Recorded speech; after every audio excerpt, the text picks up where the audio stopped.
Before you decide this video isn't for you, pause for a moment. Because if you click away now, nothing changes. But if you stay, something uncomfortable might happen. You might recognize yourself in what I'm about to say. Most people live their entire lives waiting for permission. Permission to start. Permission to fail. Permission to become someone different from who they were yesterday. And the scary part is this. No one ever tells them they're allowed. If you've ever felt like you're thinking differently from the people around you, if you've ever been told to be realistic when your mind was clearly somewhere else, if you've ever stayed quiet about your ideas because explaining them felt exhausting, this is not an accident. This is a pattern. Right now, there are two versions of your future quietly competing. One is comfortable, familiar, and acceptable. The other is uncertain, demanding, and deeply yours. Most people never realize there was a choice. They confuse fear with logic. They confuse doubt with wisdom. They confuse fitting in with being right. What I'm about to share is not motivation in the usual sense. It's not about hype or positivity. It's about understanding why the resistance you feel exists in the first place. Why the people closest to you don't always see you. Why doing something meaningful feels lonely long before it feels successful. By the end of this video, you won't just feel inspired. You'll see your situation differently. You'll understand what stage you're actually in. And once you see that clearly, going back to how you were before becomes impossible. So don't watch this casually. Watch it honestly.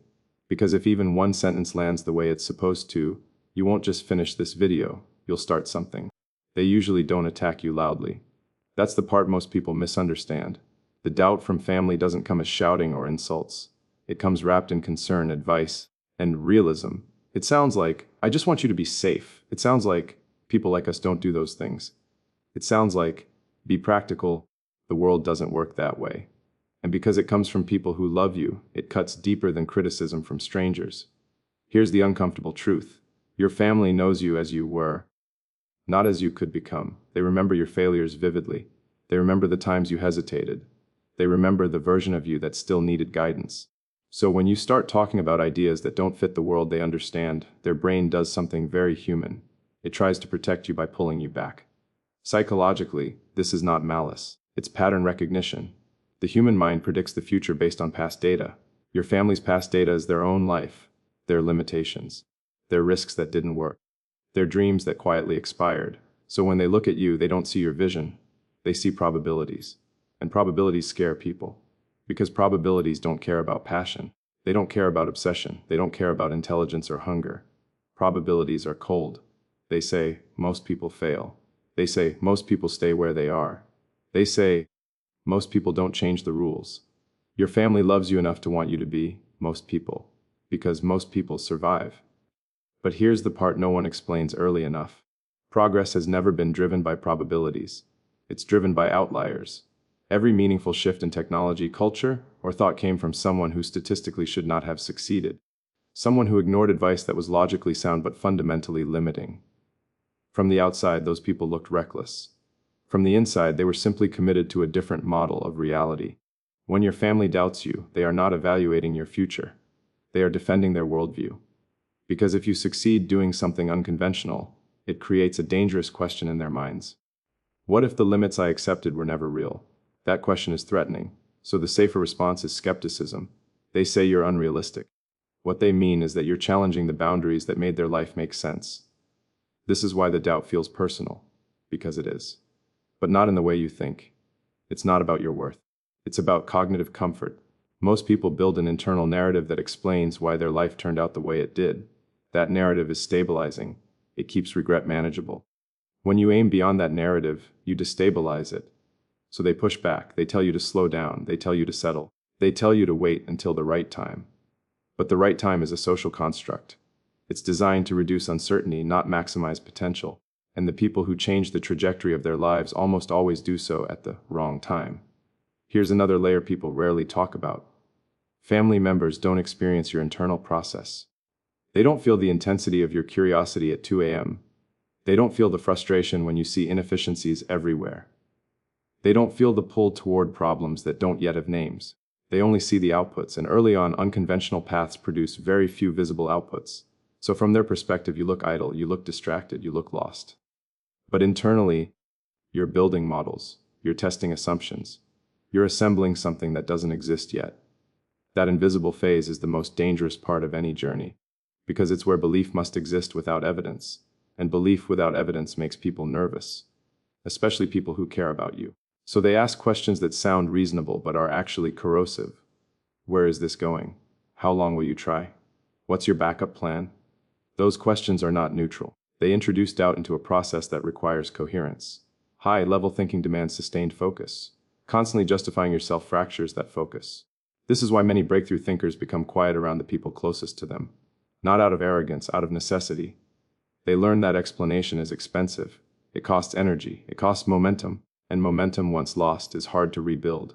So if your family doubts you, understand this clearly. You are not obligated to convince them. Convincing is not the goal, execution is. History is filled with examples of people who were discouraged by those who loved them most.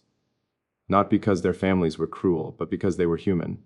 They optimized for safety. You're optimizing for impact. Those are different equations. And you can respect them without obeying them. You can listen without absorbing. You can love without conforming. This is a psychological skill, not an emotional failure. It requires you to tolerate being misunderstood without becoming resentful, to accept skepticism without internalizing it, to move forward without external validation. That's hard. But it's also formative. Because anyone who eventually builds something meaningful must first learn how to stand alone with an idea. If you can't endure doubt from people who care about you, you won't survive resistance from the world. This is the training phase. The friction is not accidental, it's preparation. One day, when results exist, the dynamic will change. Not because they suddenly see you differently, but because evidence alters perception. Until then, your task is simple but not easy. Think clearly. Work consistently. Detach your self-worth from approval. And remember this. When the people closest to you doubt you first, it's often because you're moving beyond the limits they learned to live within. That's not a signal to stop. That's a signal that you've started. At the beginning, greatness does not look impressive. It looks inefficient. It looks awkward. It looks like someone asking questions no one asked them to ask. This is where most people get it wrong. They imagine greatness as confidence, clarity, and applause. But that comes later. At the start, greatness looks like confusion mixed with persistence. It looks like staying up late thinking about a problem no one around you thinks matters. It looks like working on something that doesn't pay you yet. It looks like explaining your idea and watching people nod politely while clearly not understanding. From the outside, this behavior is labeled quickly. Obsessed, unbalanced, out of touch. But those labels say more about the observer than the person being observed. Psychologically, humans are wired to favor the familiar. Our brains reward patterns we recognize because familiarity feels safe. Anything that breaks a pattern triggers discomfort.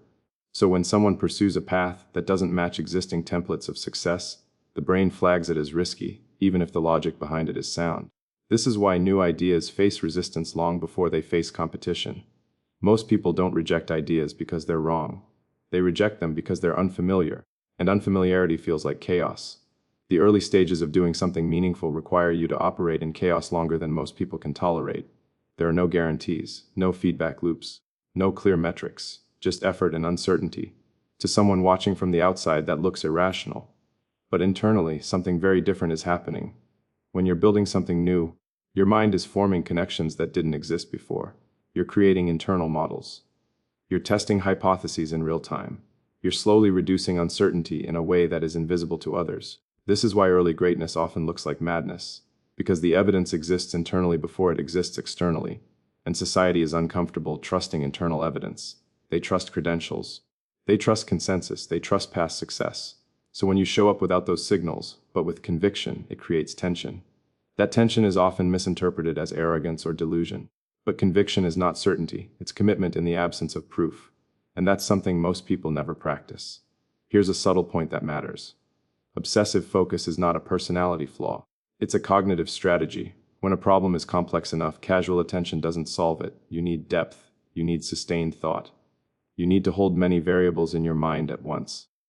Not emotional obsession, but intellectual immersion. The kind where you forget time.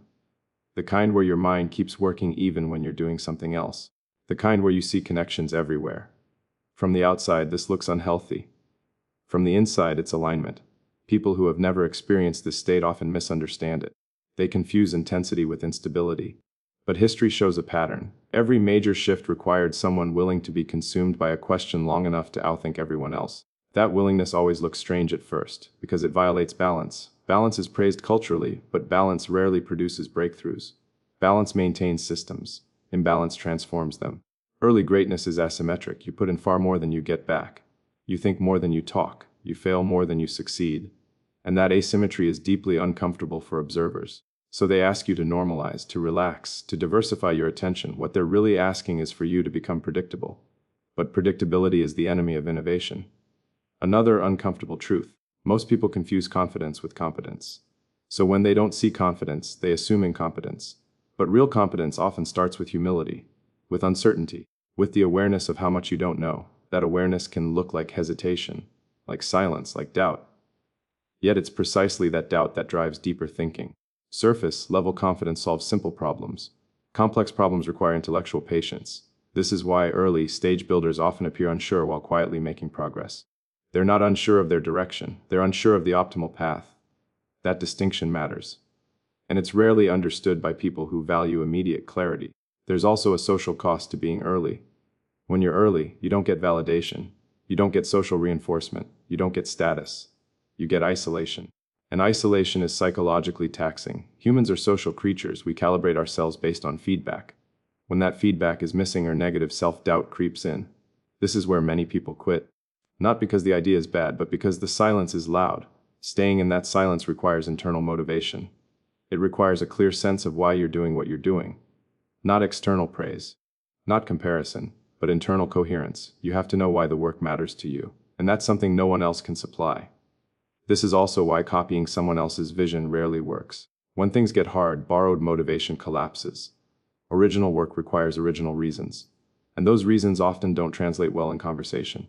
So you keep going, even when people don't get it. Even when they think you're wasting time. Even when they advise you to stop. Not because you enjoy being misunderstood, but because stopping would feel like betraying your own thinking. This is the quiet discipline behind greatness, not stubbornness, not ego, but alignment between thought and action. Eventually, if you persist long enough, something changes. Outputs begin to appear. Results become visible. The madness starts to look like method, and people revise their narratives. But that revision only happens after the work is done, never before, which means you can't rely on future validation to fuel present effort. You have to act without applause, without permission, without reassurance. That's the real test, not intelligence, not talent, but endurance and ambiguity. So if right now your focus looks excessive, your ideas sound strange, and your path feels lonely, understand this. You're not broken. You're early. And being early feels exactly like this. If you can stay with the discomfort long enough, clarity will follow. If you can endure misunderstanding long enough, results will speak. And when they do, the same behavior once called madness will be called vision. So here's the thought to leave with you. If what you're building makes sense to everyone around you, it's probably already been done. But if it only makes sense to you right now, and you can't let it go, that might be the signal worth trusting. At some point, you realize that explaining yourself is a losing game. Not because you lack the words, not because your reasoning is weak, but because explanation operates on the wrong level. Most people think progress happens through persuasion. They think if they just explain better, people will understand. If they just argue more clearly, doubt will disappear. That's not how the world actually works. The world doesn't run on explanations, it runs on outcomes. Psychologically, humans update their beliefs based on evidence, not intention. You can talk about what you're going to do for years and it won't move anyone. But a single undeniable result can rewrite every doubt instantly. This is why success answers for you. When you're early in the process, your words carry very little weight. There's no proof behind them, no reference point. So every explanation sounds like ambition. Every defense sounds like insecurity. Every justification sounds like an excuse. And the more you talk, the weaker your position becomes. There's a counterintuitive discipline here that most people never learn. Silence is strategic, not passive silence, active silence. The kind where you stop trying to convince and start trying to build. This is difficult because humans crave validation. We want reassurance that we're not wasting our time. We want confirmation that we're not delusional. But validation given too early is dangerous. It creates dependency. If you need approval to continue, you'll stop the moment approval disappears. And approval always disappears before results arrive. So the strongest position you can take is this: let the work speak later. Do the work now. This is not about arrogance. It's about efficiency. Time spent explaining is time not spent executing. Energy spent defending is energy not spent improving. People who do meaningful things eventually learn this the hard way. They notice a pattern. Early on, no amount of talking helps. Later on, no amount of talking is required. That's because success doesn't change people's opinions gradually. It flips them. One moment you're unrealistic. The next moment you're visionary. Nothing about your behavior changed. Only the outcome did. This reveals something uncomfortable about human judgment. Most people don't evaluate ideas on their merits. They evaluate them on their results. Before results, they rely on social cues. After results, they rely on hindsight. And hindsight is generous. Once success exists, people reconstruct their memories. They remember being supportive. They remember seeing potential. This isn't hypocrisy. It's psychology. The brain hates uncertainty, so once uncertainty is resolved, it rewrites the past to feel coherent. This is why arguing with doubters is pointless. They are not your enemy. They are simply responding to incomplete information. And the only way to complete that information is to finish the work. There's another layer to this. When you explain yourself too much, you invite negotiation. You turn your vision into a committee decision. People start offering suggestions, compromises, safer alternatives. Most of these are well-intentioned. Almost all of them dilute the original idea. Strong ideas require coherence. They need to be executed as systems, not fragments. Every time you adjust your direction to satisfy someone else's comfort, you weaken that coherence. So restraint matters. You don't need everyone to understand what you're doing. You only need enough clarity to keep moving forward. History favors builders, not explainers. This doesn't mean you ignore feedback. It means you filter it. Feedback grounded in results is useful. Feedback grounded in fear is noise. Learning to tell the difference is a skill. And here's the hardest part. When success finally shows up, it doesn't feel the way you imagined. There's no dramatic vindication, no emotional payoff equal to the struggle. What you mostly feel is quiet. Because by the time results arrive, you've already moved on mentally. You're already thinking about the next problem. And that's when you notice something strange. The voices that once demanded explanations no longer ask questions. They make statements. They say, "I knew you would figure it out." They say, "It was obvious you were different." They say, "I always believed in you." And you let them. Not because it's accurate, but because it doesn't matter anymore. At that stage, winning arguments feels small. You've learned that progress doesn't come from being right. It comes from being effective. This shift is important. When you stop needing recognition, you gain freedom. When you stop defending your choices, you gain focus. When you stop arguing with doubt, you gain momentum. Momentum compounds. It attracts opportunities. It attracts collaborators. It attracts resources not because you asked for them, but because success creates gravity. People want to be near things that work. This is the ultimate leverage. Not persuasion, not popularity, but proof. And proof is built quietly, incrementally, without debate. So if right now you feel the urge to explain yourself, pause. Ask whether the explanation will actually change anything, or whether it's just an attempt to relieve discomfort. Discomfort is not a signal to stop. It's a signal that you're doing something non-trivial. The discipline is to keep going anyway, to let time and execution do the convincing. Because in the end, success doesn't argue, it doesn't justify, it doesn't announce itself loudly, it simply exists. And existence, when undeniable, rewrites every conversation that came before it. So build something real, build it quietly, build it well. And let the results do what words never could.